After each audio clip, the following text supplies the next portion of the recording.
வணக்கம். இந்திய நேரப்படி மதியம் 1:30 மணி செய்திகள். முதலில் ஜெம் தலைப்பு செய்திகளை காணலாம்.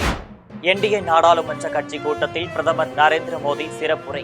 பிரதமர் நரேந்திர மோடி ராதாகிருஷ்ணன் அவர்களுக்கும் சால்வை அணிவித்து வாழ்த்து. முதலமைச்சர் மு.க.ஸ்டாலின் டி.ஆர். பாலுவின் மனைவிக்கு இரங்கல். நாடாளுமன்ற உறுப்பினர் டி.ஆர். பாலுவின் துணைவியரும் தமிழ்நாடு தொழில்துறை அமைச்சர் ராஜாவின் தாயாருமான ரேணுகா தேவி காலமானார். வேலூர் அணைக்கட்டில் அதிமுக பொதுச் செயலாளர் எடப்பாடி பழனிசாமி சுற்றுப்பயணம். 108 ஆம்புலன்ஸை எச்சரிக்கை விடுத்து பேசிய எடப்பாடி. நடுவானில் பறந்து கொண்டிருந்த போயிங் விமானத்தில் என்ஜினில் திடீரென்று தீ விபத்து. அதிர்ஷ்டவசமாக பயணிகள் உயிர் தப்பிய 273 பேர். வெளிநாட்டு மாணவர்களின் விசாக்களை ரத்து செய்தது அமெரிக்கா வெளியுறவுத்துறை. மாணவர்களின் விதிமீறலுக்கு ட்ரம்ப் நிர்வாகம் நடவடிக்கை. இனி விரிவான செய்திகளை காணலாம். பிரதமர் நரேந்திர மோடி ராதாகிருஷ்ணன் அவர்களுக்கு சால்வை அணிவித்து வாழ்த்துக்களை தெரிவித்துள்ளார். டெல்லியில் உள்ள பாலயோகி கலையரங்கத்தில் நடைபெற்ற என்டிஏ நாடாளுமன்ற கட்சி கூட்டத்தில் பிரதமர் நரேந்திர மோடி கலந்து கொண்டு சிறப்புரையாற்றினர். இதில் பாஜக கட்சி உறுப்பினர்கள், அமைச்சர்கள், நிர்வாகிகள் என பலர் கலந்து கொண்டனர். இதைத் தொடர்ந்து இந்திய துணை ஜனாதிபதி வேட்பாளராக தேர்வு செய்யப்பட்ட மகாராஷ்டிர மாநில ஆளுநருமான ராதாகிருஷ்ணன் சிறப்பு அழைப்பாளராக வருகை புரிந்தார். பின்னர் பிரதமர் நரேந்திர மோடி ராதாகிருஷ்ணன் அவர்களுக்கு சால்வை அணிவித்து மலர் கொத்து கொடுத்து வரவேற்று வாழ்த்துக்களை தெரிவித்துள்ளார். முதலமைச்சர் மு.க.ஸ்டாலின் டி.ஆர். பாலுவின் மனைவிக்கு இரங்கல் தெரிவித்துள்ளார். தமிழ்நாடு முதலமைச்சரும் திமுகவின் தலைவருமான மு.க.ஸ்டாலின் வெளியிட்டுள்ள இரங்கல் குறிப்பில், நாடாளுமன்ற உறுப்பினர் டி.ஆர். பாலு துணைவியாரும் தமிழ்நாடு தொழில்துறை அமைச்சர் ராஜாவின் தாயாருமான ரேணுகா தேவி பாலு அவர்கள் மறைந்த செய்தி கேட்டு அதிர்ச்சி அடைந்தேன். இவரது கணவரும் மகனும் பொது வாழ்க்கையில் ஈடுபட உறுதுணையாக இருந்து பணிகளுக்கும் ஊக்கமளித்து அமைதியாக அவர்கள் வெற்றியின் பின்னணியாக இருந்துள்ளனர். இத்தகைய துணையின் மறைவு எவராலும் ஈடு செய்ய இயலாது என்றும் அவரது குடும்பத்தினருக்கும் எனது ஆழ்ந்த இரங்கலையும் ஆறுதல்களையும் தெரிவித்துக் கொள்கின்றேன் என தெரிவித்துள்ளார். அணைக்கட்டில் அதிமுக பொதுச் செயலாளர் எடப்பாடி பழனிசாமி சுற்றுப்பயணம் மேற்கொண்ட போது இடையூறாக வந்த 108 ஆம்புலன்ஸுக்கு எச்சரிக்கை விடுத்து பேசியுள்ளார். வேலூர் மாவட்டம் அணைக்கட்டில் அதிமுக பொதுச் செயலாளர் எடப்பாடி பழனிசாமி சுற்றுப்பயணம் மேற்கொண்டார். அவரை புறநகர் மாவட்ட செயலாளர் வேலழகன் மற்றும் கட்சியினர் வரவேற்றனர். இந்நிலையில் இரவு அணைக்கட்டு எம்ஜிஆர் சிலை அருகே ஆயிரக்கணக்கான மக்கள் மத்தியில் எடப்பாடி பழனிசாமி பேச தொடங்கிய போது 108 ஆம்புலன்ஸ் ஒன்று அங்கு வந்துள்ளது. இதை பார்த்து கோபமடைந்த அவர், திமுக அரசு வேண்டுமென்றே ஒவ்வொரு கூட்டத்திலும் இதுபோன்ற நோயாளி இல்லாத ஆம்புலன்ஸ்களை விட்டு இடையூறு செய்வதாக தெரிவித்தார். இதனைத் தொடர்ந்து பேசிய அவர், நேருக்கு நேர் மோத திராணி தென்பு இல்லாத திமுக அரசு வேண்டுமென்றே இதுபோன்ற செயல்களில் ஈடுபடுவதாகவும் குற்றம் சாட்டியுள்ளார். மேலும் தான் பேசிய 30 கூட்டங்களிலும் ஆம்புலன்ஸ்களை இடையூறாக விட்டு உள்ளனர் என்றும் தெரிவித்துள்ளார். இதுகுறித்து காவல்துறையில் நிர்வாகிகள் புகார் அளிக்க வேண்டும் என்றும் தெரிவித்துள்ளார்.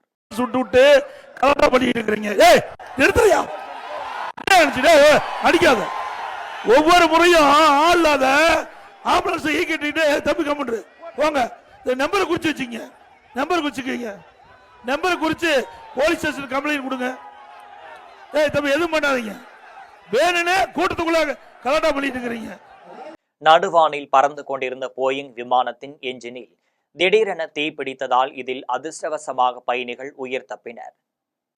கிரீஸில் இருந்து ஜெர்மனிக்கு நடுவானில் பறந்து கொண்டிருந்த போயிங் 757 ரக விமானத்தின் என்ஜினில் திடீரென்று தீப்பிடித்ததால் பரபரப்பு ஏற்பட்டது. இதில் 273 பயணிகளுடன் 8 ஊழியர்கள் பயணம் செய்துள்ளனர். மேலும் விமானிகள் விமானத்தை அவசரமாக தரையிறக்கி பயணிகளின் உயிரை காப்பாற்றியதால் பெரும் உயிர் சேதம் தவிர்க்கப்பட்டது. இதனைத் தொடர்ந்து பயணிகள் அனைவரும் வெளியேற்றப்பட்ட பின்னர் தங்கும் விடுதி கிடைக்காததால் விமான நிலையத்திலேயே தங்க வைக்கப்பட்டனர். மறுநாள் அவர்கள் டசல்டார்ஃப் நகருக்கு விமானம் மூலம் அனுப்பி வைக்கப்பட்டனர். இதற்கிடையே நடுவானில் விமானத்தின் தீப்பிடித்த வீடியோ இணையத்தில் வைரலாகியது. வெளிநாட்டு மாணவர்களின் விசாக்களை அமெரிக்க வெளியுறவுத்துறை ரத்து செய்துள்ளது. வாஷிங்டனில் அமெரிக்க வெளியுறவுத்துறை 6000க்கும் மேற்பட்ட வெளிநாட்டு மாணவர்களின் விசாக்களை ரத்து செய்துள்ளது. இதுகுறித்து அமெரிக்க வெளியுறவுத்துறையிடம் செய்தியாளர்கள் கேள்வி கேட்டபோது, மாணவர்கள் மது போதையில் வாகனம் ஓட்டுதல், பயங்கரவாதத்திற்கு ஆதரவாக செயல்படுதல் போன்ற சட்ட விதி மீறலுக்கு ஈடுபடுகின்றனர். மேலும் பாலஸ்தீனத்திற்கு ஆதரவாக போராட்டம் நடத்திய சில மாணவர்களை ட்ரம்ப் நிர்வாகம் நடவடிக்கை எடுக்குமாறும் கூறினர். இதனால் மாணவர்களின் விசாக்களை ரத்து செய்ததாக தெரிவித்தனர். அதிமுக ஆட்சியில் தொடங்கப்பட்டு திமுக ஆட்சியில் ரத்து செய்யப்பட்ட அனைத்து திட்டங்களும் அதிமுக ஆட்சிக்கு வந்தவுடன் மீண்டும் தொடங்கப்படும் என்று அதிமுக பொதுச் செயலாளர் தெரிவித்துள்ளார். திருவண்ணாமலை மாவட்டத்தில் அதிமுக பொதுச் செயலாளரும் எதிர்க்கட்சித் தலைவருமான எடப்பாடி பழனிசாமி மக்களை காப்போம் தமிழகத்தை மீட்போம் என்னும் சுற்றுப்பயணத்தை மேற்கொண்டார். இந்த சுற்றுப்பயணத்தில் அவர் பொதுமக்களிடையே பேசிய போது அதிமுக ஆட்சி காலத்தில் செயல்படுத்தப்பட்ட 2000 அம்மா கிளினிக்களை திமுகவினர் மூடிவிட்டனர். இந்த நிலையில் ஏழை கிராமப்புற மக்கள் பயன்பெறும் வகையில் அதிமுக ஆட்சிக்கு வந்தவுடன் 4000 அம்மா கிளினிக் திறக்கப்படும் என கூறினர். இதேபோன்று திமுக ஆட்சியில் ரத்து செய்யப்பட்ட அனைத்து திட்டங்களும் அதிமுக ஆட்சிக்கு வந்தவுடன் மீண்டும் கொண்டுவரப்படும் என தெரிவித்தார். இதையடுத்து குடும்ப ஆட்சி நடத்தும் திமுகவா மக்களாட்சி நடத்தும் அதிமுகவா என நீங்கள் தான் சிந்தித்து முடிவெடுக்க வேண்டும் என்று கூறினர். காசா இன படுகொலைக்கு எதிராக இஸ்ரேலை கண்டித்து தாம்பரத்தில் பேரணியையும் கண்டன போராட்டத்தையும் நடத்த உள்ளதாக பெரியாரிய உணர்வாளர்கள் தெரிவித்துள்ளனர். தந்தை பெரியார் திராவிட கழக தலைவர் கோவை ராமகிருஷ்ணன் தலைமையில் பெரியாரிய உணர்வாளர்கள் கூட்டமைப்பின் செயற்குழு கூட்டம் நடைபெற்றது. இதில் காசா இன படுகொலைக்கு எதிராக இஸ்ரேலை கண்டித்து சென்னையில் பேரணியையும் ஆணவ படுகொலைக்கு தமிழக அரசு தனி சட்டம் இயற்ற வேண்டும் என்கின்ற கோரிக்கையும் வலியுறுத்தி பெரியாரிய மார்க்சிய அம்பேத்காரிய அமைப்புகள் ஒன்று கூடி திட்டமிட்டனர். தொடர்ந்து தூய்மை பணியாளர்களின் கோரிக்கைகள் தொடர்பாக முதலமைச்சரை சந்தித்து வலியுறுத்தி உள்ளோம். இதையடுத்து ஆணவ படுகொலையை கண்டித்து பாதிக்கப்பட்டவர்களுக்காக குரல் கொடுப்பதோடு ஜாதி மறுப்பு திருமணங்களை நடத்தி வருகிறோம் என தெரிவித்தனர். நாகை திருவள்ளுவனும் வழக்கறிஞர்கள் அதே போல அதிகமான இவர்கள் எல்லாம் நேரடியாக அந்த மக்களுக்காக நின்று அந்த சட்டத்தில் இருக்கக்கூடிய அத்துணை சலுகை உரிமைகளையும் பெற்றுக் கொடுத்தவர்கள். அவர்களை தண்டிப்பதற்காக அதை சம்பந்தப்பட்ட மலக்குழி மரணத்துக்கு காரணமான அந்த கட்டட உரிமையாளர்களை தண்டிப்பதற்கு இறுதி வரை போராடியவர்கள். இங்கே நீங்கள் ஏதோ ஆசிரியர் வீரமணி என்று குறிப்பிடுவது அது அவரிடத்தில் கேட்க வேண்டிய செய்தி. இன்னும் சொல்ல போனால் அப்படி அவரும் தப்பித்து போகக்கூடியவர்கள் அல்ல. காலம் முழுவதும் இதற்காக பேசிக் கொண்டிருப்பவர்கள், காலம் முழுவதும் போராடி கொண்டிருப்பவர்கள். ஆகவே நீங்கள் அந்த ஒரு சம்பவத்தில் இங்கே வந்து அந்த இங்கே நடந்த துப்புரவு பணியாளர் நிகழ்விலே நாங்கள் கோவையில் இருக்கின்றோம் நாங்கள்லாம், அதனால் இங்கே வரலையே தவிர இன்னும் சொல்ல போனால் இங்கே வந்த நடிகைகள் தமிழ்நாடு முழுவதும் நடக்கக்கூடிய துப்புரவு பணியாளர்களுடைய போராட்டங்களில் அவர் இப்போது நடக்கிறது இந்த போராட்டம் ஏறக்குரிய பல காலமாக அண்ணா திராவிட முன்னேற்ற கழக ஆட்சியிலிருந்து தொடர்ச்சியாக இது நடந்து கொண்டிருக்கின்றது. திருநெல்வேலி மாவட்டம் திசையன் விலை வடக்கு தெருவில் உள்ள சுடலை ஆண்டவர் கோவிலில் சுமங்கலி பூஜை நடைபெற்றது. திசையன் விலை வடக்கு தெருவில் உள்ள சுடலை ஆண்டவர் கோவிலில் கொடை விழாவில் 2ஆம் நாள் சிறப்பு நிகழ்ச்சியாக சுமங்கலி பூஜை நடைபெற்றது. இதில் கலந்து கொண்ட பெண்களுக்கு மங்கள பொருட்கள் கோவில் நிர்வாகம் சார்பில் வழங்கப்பட்டது. இதையடுத்து கும்ப கலசத்தில் மாவிலையுடன் குடிமி தேங்காய், சந்தனம், குங்குமம் பொட்டு வைத்து வஸ்திரம் மற்றும் மாலை சாத்தி சுமங்கலி பூஜைகளுக்கான ஸ்லோகங்களை பாடினர்.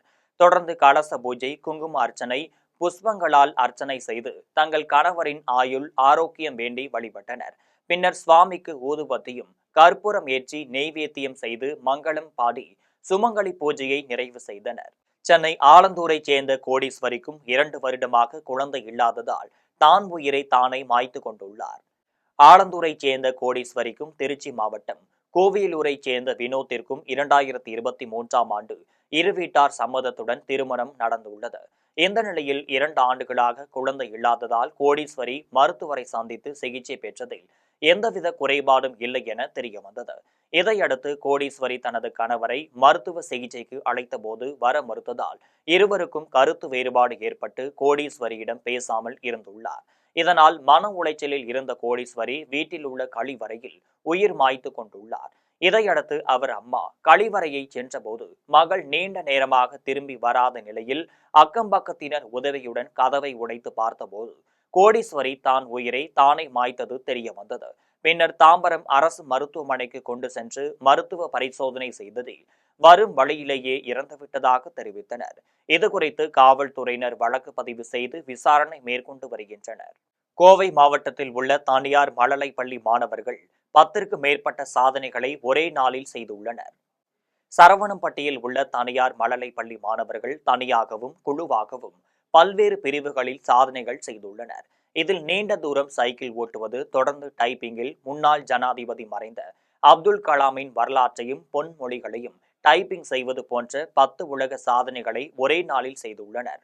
தொடர்ந்து மழலை குழந்தைகள் யுனைடெட் கலாம் உலக சாதனை புத்தகத்தில் இடம் பிடித்தனர். பின்னர் சாதனை மாணவர்களுக்கும் பரிசுகளும் சான்றிதழ்களும் உலக சாதனை புத்தகத்தின் நிறுவனர் சவுந்தர பாண்டியன், பள்ளி முதல்வர் பிரவீனா முன்னிலையில் வழங்கினர்.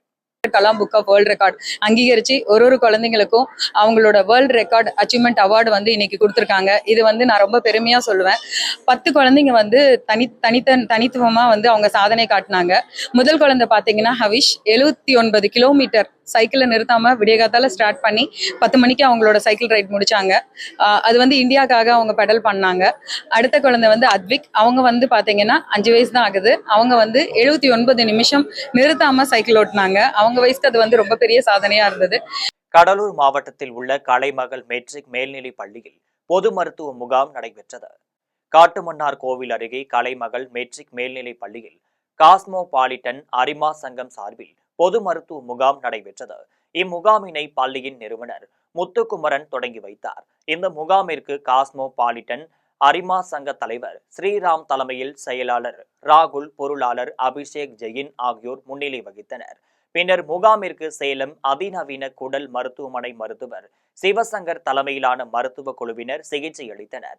இதில் 200க்கும் மேற்பட்டோர்களுக்கும் குடல் சம்பந்தமான பரிசோதனைகள், சிகிச்சைகள், மருத்துவ ஆலோசனைகள், மருந்து மாத்திரைகள் இலவசமாக வழங்கினர். இந்நிகழ்ச்சியில் காஸ்மோபாலிட்டன் அரிமா சங்க உறுப்பினர்கள் கலந்து கொண்டனர். கன்னியாகுமரி மாவட்டம் நாகர்கோவிலில் வீட்டின் பூட்டை உடைத்து திருட முயற்சி செய்ததை குறித்து காவல்துறையினர் விசாரணை மேற்கொண்டனர். நாகர்கோவில் மரவன் குடியிருப்பைச் சேர்ந்த பெர்னாண்டஸ் வாடகை வீட்டில் வசித்து ஹோட்டலில் வேலை செய்து வருகிறார். இவர் காலை வீட்டின் பூட்டை பூட்டிவிட்டு வேலைக்கு சென்றுள்ளார். பின்னர் மாலை வீட்டிற்கு வந்தபோது வீட்டின் கதவு உடைக்கப்பட்டு இருப்பதை கண்டு அதிர்ச்சி அடைந்துள்ளார். தொடர்ந்து வீட்டில் உள்ளே சென்றபோது வீட்டில் வைத்திருந்த 65,000 ரூபாய் பணத்தை திருடன் எடுக்கவில்லை. இந்த நிலையில் நேசமணி நகர் காவல் நிலையத்திற்கு புகார் அளித்த நிலையில் காவல்துறையினர் பல்வேறு கோணங்களில் விசாரணை மேற்கொண்டு வருகின்றனர். அச்சிறுபாக்கம் தொழிற்பேடில் ஆலம் இன்டர்நேஷனல் பள்ளியில் கிருஷ்ண ஜெயந்தி விழா நடைபெற்றது. செங்கல்பட்டு மாவட்டம் தொழிற்பேடில் ஆலம் இன்டர்நேஷனல் பள்ளியில் கிருஷ்ண ஜெயந்தி விழா கொண்டாடப்பட்டது. இதில் மழலையர் வகுப்பு மாணவ மாணவிகள் கிருஷ்ணராகவும் ராதையாகவும் வேடம் அணிந்து அசத்தினர். மேலும் பாட்டு, நடனம் போன்ற கலை நிகழ்ச்சிகள், உரியடி போன்ற போட்டிகள் நடைபெற்றன. இந்த போட்டியில் வெற்றி பெற்ற மாணவ மாணவிகளுக்கும் பள்ளியின் தாளாளர் சுமுத்ரா பரிசுகளை வழங்கினர்.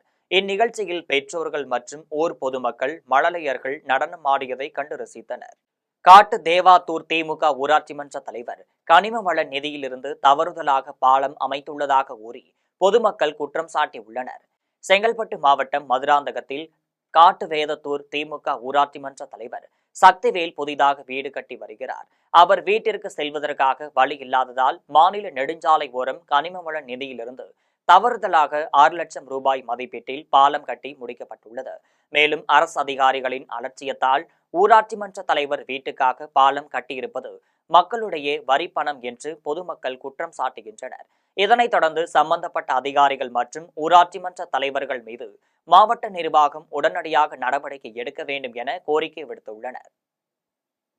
மதுராந்தகம் இந்தலூர் கிராமத்தில் வெறிநாய் கடித்து 7 ஆடுகள் பலி, 5 ஆடுகள் படுகாயம் அடைந்துள்ளதால் அப்பகுதியில் பெரும் பரபரப்பு ஏற்பட்டுள்ளது.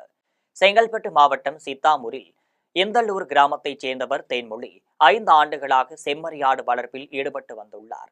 இவர் வழக்கம் போல ஆடுகளை மேய்ச்சலுக்கு அழைத்து செல்ல வீட்டின் அருகே இருந்த பட்டியில் இருந்து ஆடுகளை வெளியேற்ற சென்றுள்ளார். இதில் 12 ஆடுகள் பட்டியிலேயே கிடந்துள்ளது. அருகே சென்று பார்த்தபோது வெறிநாய் கடித்து பட்டியில் இருந்த 7 ஆடுகள் பலியாகியுள்ளது. மேலும் இதில் 5 ஆடுகள் படுகாயமடைந்துள்ளதை கண்டு அதிர்ச்சி அடைந்துள்ளார். இதுகுறித்து சம்பவ இடத்திற்கு வந்த வருவாய்த்துறையினர் மற்றும் கால்நடை மருத்துவர்கள் உயிரிழந்த ஆடுகளை பிரேத பரிசோதனை செய்தனர். மேலும் அப்பகுதியில் வீரன் என்பவருக்கு சொந்தமான பட்டியில் இருந்த 9 ஆடுகளையும் வெறிநாய் கடித்து உயிரிழந்ததாக கூறப்படுகிறது. இதனைத் தொடர்ந்து துறை சார்ந்த அதிகாரிகள் சாலையில் சுற்றி திரியும் வெறி நாய்களை பிடிக்க நடவடிக்கை எடுக்க வேண்டும் என சமூக ஆர்வலர்கள் கோரிக்கை விடுத்துள்ளனர். மதுரையில் அரசு அச்சகம், காந்தி அருங்காட்சியகம் உள்ளிட்ட பல்வேறு இடங்களில் அமைச்சர் சாமிநாதன் நேரில் ஆய்வு செய்தார். மதுரையில் தமிழ் வளர்ச்சி மற்றும் செய்தித்துறை அமைச்சர் சாமிநாதன் மாவட்ட விளையாட்டு மைதானம் சாலையில் அமைந்துள்ள அரசு அச்சகத்தில் ஆய்வு மேற்கொண்டார். இதனைத் தொடர்ந்து காந்தி நினைவு அருங்காட்சியகத்தை பார்வையிட்டு ஆய்வு செய்தார். அப்போது தமிழ்நாடு முதலமைச்சர் அருங்காட்சியகத்தின் புனரமைப்பு பணிகள் மேற்கொள்வதற்கு 10 கோடி ரூபாய் நிதி ஒதுக்கீடு செய்துள்ளதாக தெரிவித்தார்.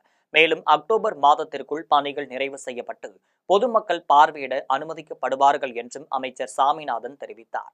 இதில் தமிழ் வளர்ச்சி மற்றும் செய்தித்துறை அரசு செயலர் ராஜாராமன், மதுரை மாவட்ட ஆட்சித்தலைவர் பிரவீன்குமார், சட்டமன்ற உறுப்பினர்கள் தளபதி, பூமிநாதன், உலக தமிழ் சங்கம் தனி அலுவலர் அவ்வை அருள், உலக தமிழ் சங்க துணைத் தலைவர் பர்வீன் சுல்தானா உள்ளிட்ட அரசு அலுவலர்கள் கலந்து கொண்டனர். வானகரத்தில் 750 கிலோ குட்காவை காரில் கடத்தி வந்த இருவர் கைது செய்யப்பட்டுள்ளனர்.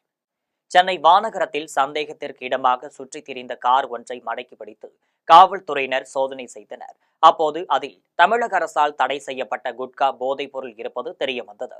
இதையடுத்து காரை பறிமுதல் செய்த காவல்துறையினர் காரில் இருந்த இருவரையும் கைது செய்து விசாரணை மேற்கொண்டனர். இருவரும் பெங்களூரு பகுதியைச் சேர்ந்த பூரி, வைசெட் என தெரிய வந்துள்ளது. மேலும் இவர்கள் பெங்களூரில் இருந்து குட்கா போதைப் பொருளை மொத்தமாக வாங்கி வந்து சென்னையில் உள்ள பல்வேறு கடைகளுக்கு சப்ளை செய்து வந்துள்ளனர். இதையடுத்து அவர்களிடம் இருந்து 750 கிலோ குட்காவையும் கடத்தலுக்கு பயன்படுத்திய காரையும் காவல்துறையினர் பறிமுதல் செய்தனர். புதுச்சேரியில் விடுதலை போராட்ட வீரர் நேதாஜி சுபாஷ் சந்திர போஸ் நினைவு தினத்தை முன்னிட்டு காங்கிரஸ் கட்சி தலைவர்கள் அவரது உருவ சிலைக்கு மாலை அணிவித்து மரியாதை செய்தனர். புதுச்சேரி மாநிலம் லாஸ்பேட்டையில் விடுதலை போராட்ட வீரர் நேதாஜி சுபாஷ் சந்திர போஸ் நினைவு தினம் காங்கிரஸ் கட்சி சார்பில் இன்று அனுசரிக்கப்பட்டது. இதனை முன்னிட்டு லாஸ்பேட்டை உழவர் சந்தை அருகே உள்ள சுபாஷ் சந்திர போஸ் சிலைக்கு காங்கிரஸ் கட்சி சார்பில் மாலை அணிவித்து மரியாதை செலுத்தப்பட்டது. இதில் லாஸ்பேட்டை தொகுதி சட்டமன்ற உறுப்பினர் வைத்தியநாதன் தலைமையில் நடைபெற்றது. மேலும் இந்நிகழ்வில் சிறப்பு விருந்தினர்களாக முன்னாள் முதலமைச்சர் நாராயணசாமி, காங்கிரஸ் கட்சி தலைவர் வைத்தியலிங்கம், காங்கிரஸ் கட்சியின் மேலிடை பார்வையாளர் கிரிஸ் சோடாங்கர் உள்ளிட்ட காங்கிரஸ் கட்சியை சார்ந்த நிர்வாகிகள் என பலர் கலந்து கொண்டு மாலை அணிவித்து மரியாதை செலுத்தினார்கள். சிறுமிகளுக்கு பாலியல் வன்கொடுமை செய்த வழக்கில் முக்கிய குற்றவாளி இறந்த நிலையில் மீதமுள்ள இருவருக்கு புதுக்கோட்டை நீதிமன்றம் கூடுதல் தண்டனை வழங்கி தீர்ப்பளித்துள்ளது.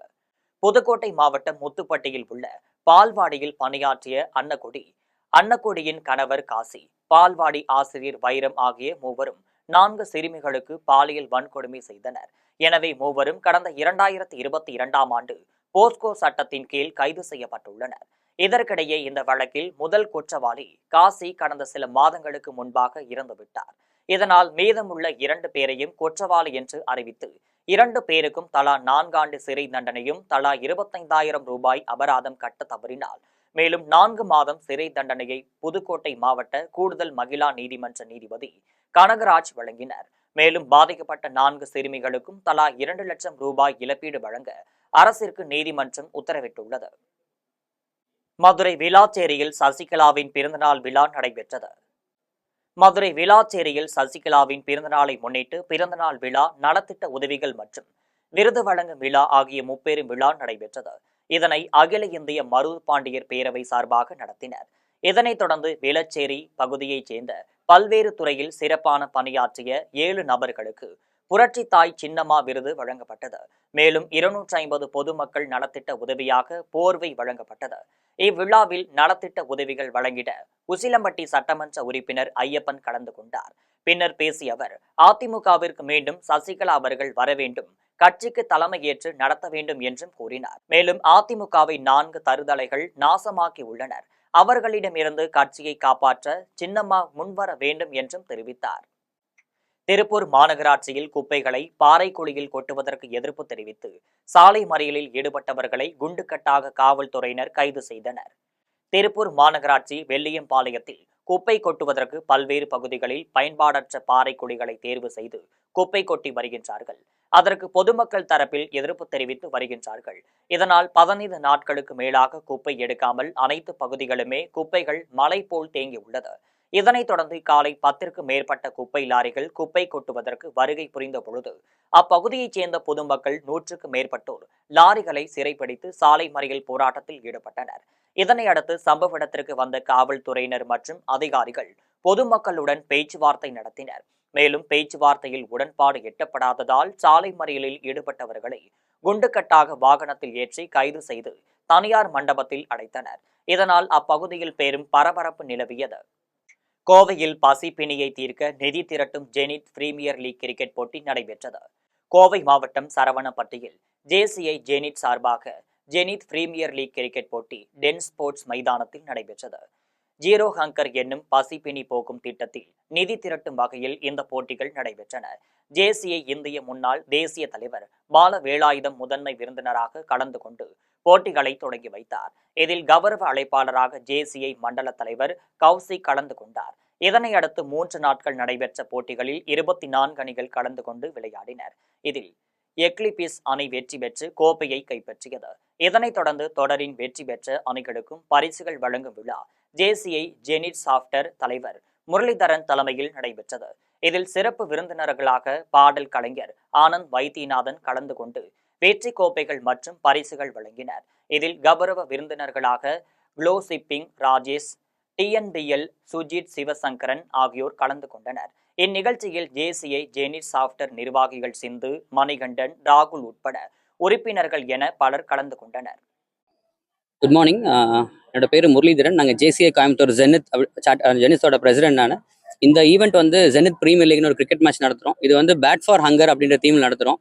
இது வந்து பார்த்தீங்கன்னா நம்மளே எவ்வளோ பேர் நம்மளால் 1 நேரம் 2 நேரம் சாப்பிடாம இருந்தால் அட்லீஸ்ட் 3ஆவது நாள் நம்ம எதை பார்த்தாலும் சாப்பிடணும்னு தோணும். அட்லீஸ்ட் நமக்கு சாப்பாடு வேணும்னு கேட்கவா தெரியும். இது எங்கேருந்து இந்த காசு வந்துச்சுன்னு பார்த்தீங்கன்னா, நாங்கள் ஒரு இடத்துல ஃபுட்டு கொடுக்க போயிருந்தோம். அப்போ அங்கேருந்து பார்த்தா mentally and physically challenge people தான் இருந்தாங்க. மென்டலி சேலஞ்ச் பீப்புளுக்கு வந்து அடுத்த வேலை ஃபுட்டு வேணும்னு கூட அவங்களுக்கு கேட்க தெரியாது. அதை பார்க்கும்போது எங்களுக்கு ரொம்ப ஒரு இதாக இருந்தது. அது ஒரு ஆர்கனைஸ்டாக ஒரு டீம் எடுத்து பண்ணிட்டு இருக்காங்க. ஸோ அவங்களுக்கு எங்களால் முடிஞ்ச பண்ணணும்னு நினச்சோம். எங்களால் முடிஞ்ச கான்ட்ரிபியூஷன் கொடுத்துட்டு இருந்தோம். நாங்கள் எங்களோட பர்த்டே ஆனிவர்சரிஸ் கிட்ஸோட பர்த்டேஸில் கொடுத்துட்டு இருந்தோம். அது எங்களால் சஃபிஷியண்டாக அவங்க சப்போர்ட் பண்ண முடியல. ஸோ எதுலேருந்து பண்ணலாம் அப்படின்னு பார்க்கும்போது இந்த மாதிரி கிரிக்கெட் மேட்ச் நடத்தி ஸ்போர்ட்ஸ் ஈவெண்ட்லேருந்து ஃபண்ட் ரைஸ் பண்ணால் ரொம்ப பெருசாக கிளிக் ஆகும்னு சொல்லி பிளான் பண்ணோம். இது உண்மையுமே ரொம்ப வண்டர்ஃபுல் ஈவெண்ட்டாக இருந்துச்சு. ஒரு 24 டீம் பார்ட்டிசிபேட் பண்ணாங்க. ஒரு 3 நாள் ரொம்ப கிராண்ட் ஈவெண்ட்டாக இருந்துச்சு. எங்களோட ஸ்பான்சர்ஸ், எங்களோட பிளேயர்ஸ் எல்லாத்துக்கும் ரொம்ப தேங்க் பண்ணுறோம். மீண்டும் ஜெம் தலைப்பு செய்திகள். என்டிஏ நாடாளுமன்ற கட்சி கூட்டத்தில் பிரதமர் நரேந்திர மோடி சிறப்புரை. பிரதமர் நரேந்திர மோடி ராதாகிருஷ்ணன் அவர்களுக்கும் சால்வை அணிவித்து வாழ்த்து. முதலமைச்சர் மு.க. ஸ்டாலின் டி.ஆர். பாலுவின் மனைவிக்கு இரங்கல். நாடாளுமன்ற உறுப்பினர் டி.ஆர். பாலுவின் துணைவியரும் தமிழ்நாடு தொழில்துறை அமைச்சர் ராஜாவின் தாயாருமான ரேணுகா தேவி காலமானார். வேலூர் அணைக்கட்டில் அதிமுக பொதுச் செயலாளர் எடப்பாடி பழனிசாமி சுற்றுப்பயணம். 108 ஆம்புலன்ஸை எச்சரிக்கை விடுத்து பேசிய எடப்பாடி. நடுவானில் பறந்து கொண்டிருந்த போயிங் விமானத்தில் என்ஜினில் திடீரென்று தீ விபத்து. அதிர்ஷ்டவசமாக பயணிகள் உயிர் தப்பிய 273 பேர். வெளிநாட்டு மாணவர்களின் விசாக்களை ரத்து செய்தது அமெரிக்க வெளியுறவுத்துறை. மாணவர்களின் விதி மீறலுக்கு ட்ரம்ப் நிர்வாகம் நடவடிக்கை. இத்துடன் ஜெம் செய்திகள் நிறைவடைகின்றன. மீண்டும் ஜெம் செய்திகள் மாலை 6 மணிக்கு. உடனுக்குடன் செய்திகளை காண gemlive.tv என்ற இணையதளத்தில் இணைந்திருங்கள். நன்றி, வணக்கம்.